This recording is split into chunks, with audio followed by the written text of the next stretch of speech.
Hey darlings, it's Jutta here, and I would like to talk a bit about periods of transition and what you can do to make them easier and more powerful. They are powerful already anyway, because you always have, in these periods, you have something that ends and you have a new beginning. And it's always a change, and change per se is quite powerful. It gets the energy moving, it gets things to flow again. But what we do often is that we jump from an ending directly into a new beginning. Let's say, for example, you're getting divorced and you immediately find the next man, the next boyfriend. So you don't take the time to realize something has ended, to think about why it has ended, and to get really, really clear where you want to go from here. Because when something changes, when something ends, it's always an opportunity to redefine who you are and to recalibrate what you are all about.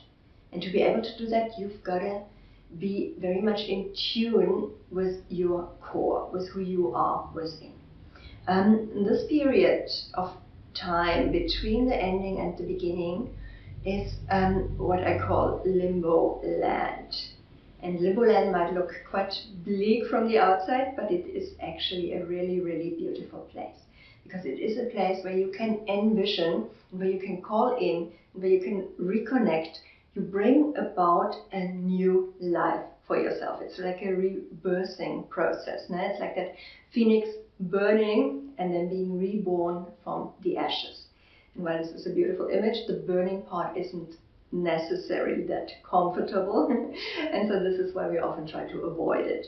But you won't avoid it because you're really courageous and you know what's good for you. So you're going to go through Limbo land and take with you all the good stuff that you can find there.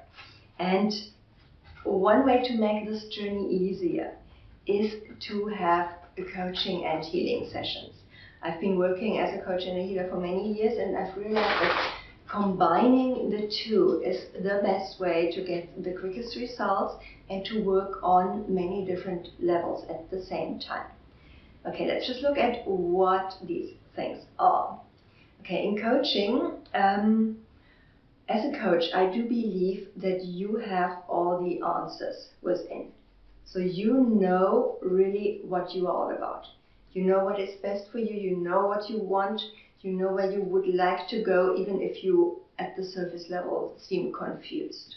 And what I do as a coach is that I am asking you questions that lead you to your own personal aha moments. Because often it is really easy for the outside world to see exactly what your problem is. It's always easier to see it with other people than to see it with ourselves. But even if they tell you, if 100 people tell you this is your problem, if you cannot feel it, it's just going to be a logical thing. It's going to go in here and out there, and it won't change anything for you.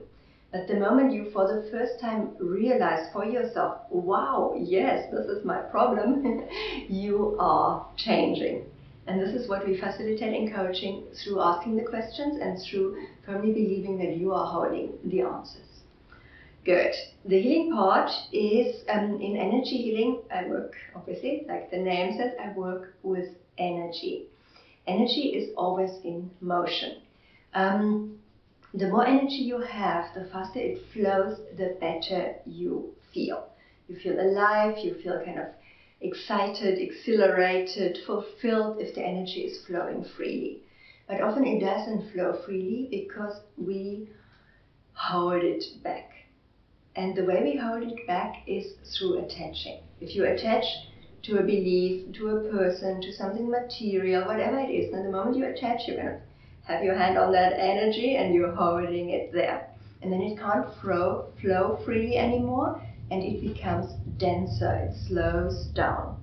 And denser energy doesn't feel quite as good. You will start to feel kind of blah, you feel a bit depressed, you might feel like you have no energy. And the more that happens, the more the energy around that blockage, what is what I call these slowed down parts, the more the energy that flows past also slows down. So your whole system kind of gets down. No? And in energy healing, what I do, I connect you with the source part of you. And for me, the source is that part of you that is not currently incarnated in your body. It's the bigger part. You can also call it God, you can call it all that is, it doesn't matter what you call it, it's there. And it's supporting you all the time. But we so often cut ourselves off from allowing the support in, from allowing the flow in. So what I do when I do a healing is I just become a channel. And I channel your source energy into you.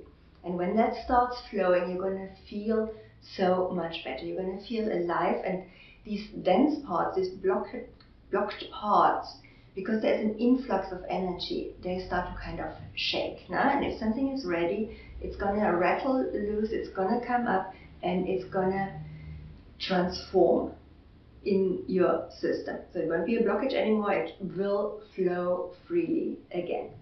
Okay, there's of course a lot more to energy healing and to coaching than what I could tell you here quickly, briefly. And if you decide to work together, I'm going to explain again to you very clearly what it is we're going to do and why we're going to do this. Alright, well, I think that was it for now. I'm getting stared at by my dog. She's sitting down here, she's staring at me. It's really disconcerting. Come here, Mouse. Say hi. Come. Here she is. This is Lucy Mouse. Whoa, Lucy Mouse. Okay, guys, it would be really, really lovely to get to know you better. And until then, bye.